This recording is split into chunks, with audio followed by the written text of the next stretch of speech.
আসসালামু আলাইকুম। কেমন আছেন সবাই? আপনারা যারা আমার ভিডিও দেখেন এবং আমরা যারা প্রবাসী আছি, সবাই বর্তমান বাংলাদেশের যে পরিস্থিতি, এই পরিস্থিতি সম্পর্কে সবাই অবগত আছি।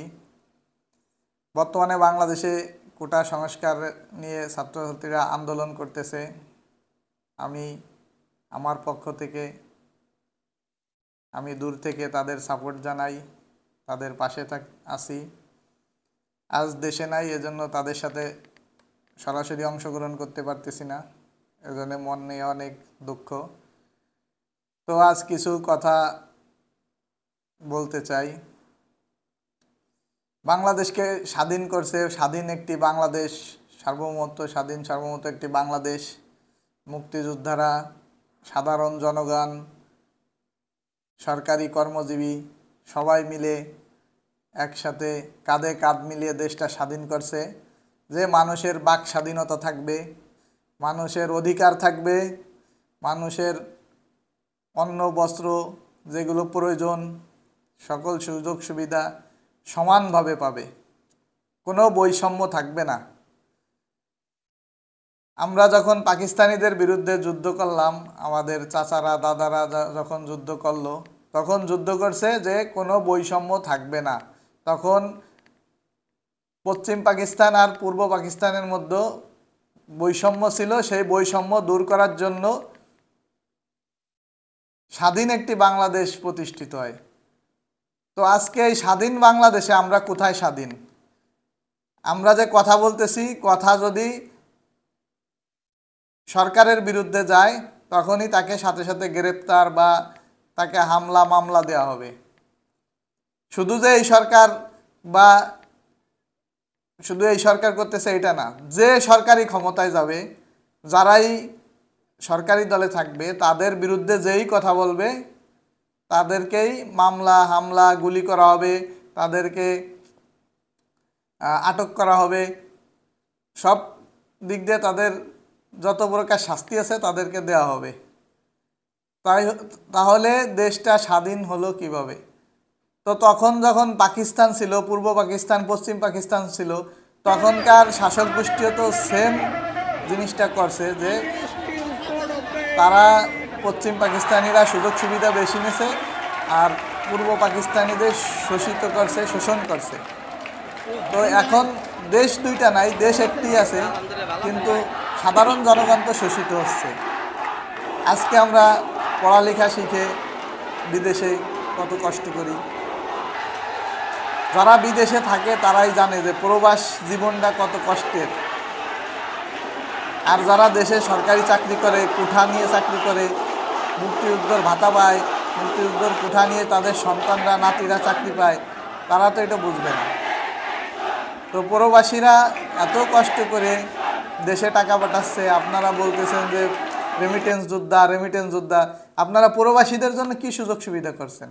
যখন প্রবাসীরা দেশে ফিরে যায় কোনো দুর্ঘটনায় বা কোনো কারণে, তাদের কি অবস্থা হয়? যেই আগে যেই কাজ করছে, দেশে ফিরে যে সেই কাজই করা লাগে। তো সরকারি পক্ষ থেকে, সরকারের থেকে কি সুযোগ সুবিধা হয়েছে? যখন রেমিটেন্স নিতে চান বা যখন টাকার দরকার হয়, তখন প্রবাসীরা হচ্ছে রেমিটেন্স যোদ্ধা। দেশ স্বাধীন করছে মুক্তিযোদ্ধা, এখন দেশ বিনির্মাণ করবে প্রবাসী রেমিটেন্স যোদ্ধারা। সেই প্রবাসীদের সুযোগ সুবিধা কোথায়? এ বিষয়ে তো কোনো কথা হয় না, এ বিষয়ে তো কোনো সুযোগ সুবিধা দেওয়া হয় না।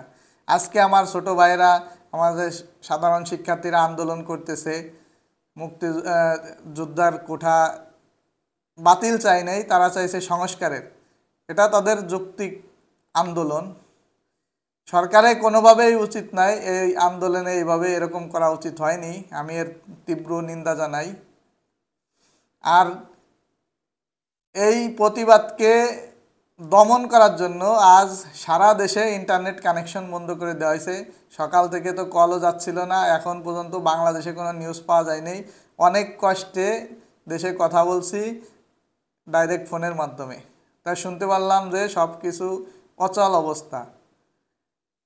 তো আপনারা কার উপর গুলি চালাচ্ছেন, কাদের উপর এরকম নির্যাতন করতেছেন? তারাও তো আপনার দেশেরই একজন নাগরিক, আপনার দেশের সন্তান, আমাদের ভাই, আমাদের বোন। তো পাকিস্তানিরা যখন হামলা করছিল তখন আমরা তাদের বিরুদ্ধে দাঁড়াইয়ে আমরা আমাদের মুরব্বীরা দেশটা স্বাধীন করছে। আজকে সেম কাজটা এই সরকার করতেছে, আমাদের দেশের জনগণের উপর গুলি চালাচ্ছে। তাইলে পাকিস্তানি আর বাংলাদেশের সরকারের মধ্যে কি পার্থক্য থাকলো? দেশটা স্বাধীন করার যে উদ্দেশ্য, তখন যারা দেশ স্বাধীন করছে, আপনি প্রত্যেকটা মুক্তিযোদ্ধারা জিজ্ঞেস করবেন, কেউ তখন ভাবি নেই যে আমারে মুক্তিযুদ্ধের ভাতা দেবে, আমারে মুক্তিযুদ্ধ বলবে, বা আমার এই করবে, আমার সম্মান করবে, বা আমার নাতিপুতিরা চাকরি পাবে, এই জন্য কেউ মুক্তিযোদ্ধা করে নাই। সবাই তার অধিকার রক্ষার জন্য, স্বাধীনভাবে চলার জন্য তারা এই মুক্তিযোদ্ধা করছে। এখন যদি সেই স্বাধীনতায় ছিনিয়ে নেওয়া হয়, তাহলে দেশটা স্বাধীন করে কি লাভ হলো? তো আপনারা যারা আমার ভিডিও দেখেন, আপনাদের মতামত জানাবেন। আমি আজ আমার যে দুঃখ কষ্ট ছিল, তাই আপনাদের সাথে একটু প্রকাশ করলাম। আর আপনারা যে যেখানে আছেন, সেখান থেকে এই যে দেশে ছাত্রছাত্রী ভাই বোনেরা আন্দোলন করতেছে, আপনি যেভাবে পারেন তাদেরকে সমর্থন করবেন। সবার প্রতি অনুরোধ রইল, তাদের সাথে সবাই একত্রতা ঘোষণা করবেন। সবাইকে অসংখ্য অসংখ্য ধন্যবাদ।